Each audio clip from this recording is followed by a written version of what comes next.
नमस्कार मित्रों, आज हम आपके लिए लेकर आए हैं ज्ञान हमेशा झुक कर लो।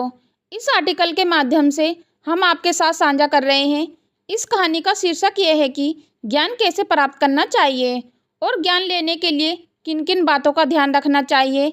ज्ञान के बिना सब कुछ अधूरा है। आइए तो दोस्तों जानते हैं इस कहानी के माध्यम से। इससे पहले कि आप इस कहानी में खो जाएं, हमारे चैनल को सब्सक्राइब अवश्य कर लें। एक नगर में शास्त्रों का सबसे ज़्यादा अधिक ज्ञान रखने वाला एक विख्यात पंडित था। बगल के गांव में ही एक साधु के पास ज्ञान लेने के लिए जाता है और साधु से कहता है कि हे गुरुजन, मैं सच्चाई के रास्ते पर चल रहा हूँ और सत्य का मार्गदर्शन कर रहा हूँ और सत्य की खोज में लगा हूँ। कृपया आप मुझे सत्य खोजने का रास्ता दिखाइए। साधु ने पंडित से पूछा, तुम हो कौन?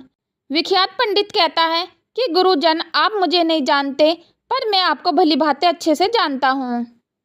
आपके बारे में मैंने कई किस्से सुने हैं। वैसे मैं एक विख्यात पंडित हूँ। सारे शास्त्रों का, सभी का मुझे अच्छा खासा ज्ञान है। मैं जिस नगर में रहता हूँ वहाँ के निवासी लोग मेरा तहे दिल से सम्मान करते हैं और मुझे पूछते हैं, परंतु इतना ज्ञान होने के बाद भी मैं सत्य की खोज ना कर सका और सत्य खोजने के लिए मैं आपके पास आया हूँ। मुझे आपकी मदद की आवश्यकता है ताकि मैं सत्य का रास्ता खोज सकूं। साधु ने विख्यात पंडित से कहा कि मैं तुम्हें ज्ञान देने को तैयार हूँ। इससे पहले कि तुम ऐसा करो कि तुम्हें जितना भी शास्त्र शिक्षा का ज्ञान है, जितना भी तुमने अपनी जिंदगी में सीखा है, सब कुछ तुम लिखकर मेरे पास लेकर आओ। मैं उन्हें पढ़ूंगा और देख लूंगा। पढ़ने के बाद जहाँ मुझे शिक्षा की कमी लगेगी, जहाँ तुम्हें ज्ञान नहीं होगा, मैं वहाँ तुम्हें ज्ञान दे दूंगा। विख्यात पंडित लौटकर वापस अपने नगर आ जाता है और उसे अपने शास्त्रों का बड़ा ज्ञान था। इतना ज़्यादा ज्ञान होने के कारण इस विख्यात पंडित को लिखते लिखते करीबन 4 साल बीत जाते हैं। फिर वह विख्यात पंडित वापस से साधु के पास आ जाता है। उसका लिखा हुआ हजारों पन्नों का एक बंडल उसके हाथ में होता है। साधु बेचारा दिन पर दिन बूढ़ा होता जा रहा था। वह बंडल देखकर कहता है कि बेटा, मेरी उम्र तो अधिक हो चली है, मैं इतना तो पढ़ नहीं पाऊंगा। अच्छा होता कि तुम इसका थोड़ा आधा ही लिख कर ले आते तो मैं पढ़कर तुम्हें कुछ बता देता। विख्यात पंडित वापस लौटकर अपने नगर आ जाता है और वह अपने पन्ने लिखना शुरू कर देता है। लिखते लिखते उसे 6 महीने लग जाते हैं। अब हजारों पन्नों का बंडल कुछ मात्रा में 150-200 पन्नों का रह जाता है और फिर पंडित वापस साधु के पास जाता है और साधु से कहता है, गुरुजन, मैंने अपना सार लिख लिया है, अब आप मुझे कुछ ज्ञान दीजिए।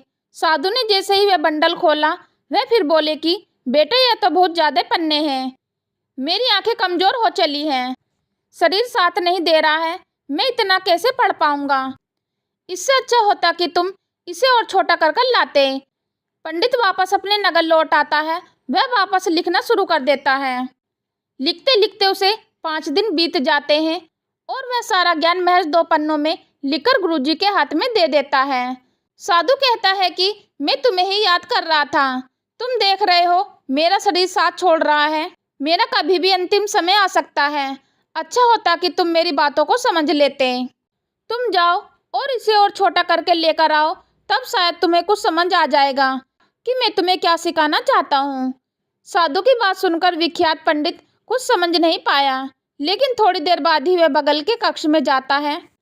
थोड़ी देर सोचने के बाद उस विख्यात पंडित को समझ आ जाता है कि गुरुजी उसे क्या सिखाना चाहते हैं और वह तुरंत ही एक कोरे पन्ने की डायरी लेकर गुरुजी के पास जाता है। गुरुजी पंडित को देखकर थोड़ा सा मुस्कुराते हैं और कहते हैं कि इन कोरे कागज का मतलब है कि मैं पूरी तरह से कोरा हूँ। कहने का मतलब पूरी तरह से खाली होना, अज्ञानी होकर ज्ञान को अर्जित करना, यही एक शिष्य की निशानी है, जो पूर्ण से खाली होकर गुरु के सामने अपने आप को समर्पित कर दे और ज्ञान लेने के सक्षम खड़ा हो जाए। अब तुम मेरा ज्ञान लेने के लिए पूरी तरह से तैयार हो। शिष्य तो वह होता है जो गुरु के सामने खड़े होने पर वह अपने आप को अज्ञानी समझे। यदि शिष्य सर्वज्ञाता बन जाता है तो उसे गुरु की क्या आवश्यकता पड़ती है। विख्यात पंडित को गुरुजी ने जिंदगी का सत्य ज्ञान दिया और इतनी बात कहकर गुरुजी ने अपने प्राणों को छोड़ दिया। दोस्तों, आशा करती हूँ कि आपको हमारी यह कहानी ज्ञान हमेशा झुक कर लो पसंद आई होगी।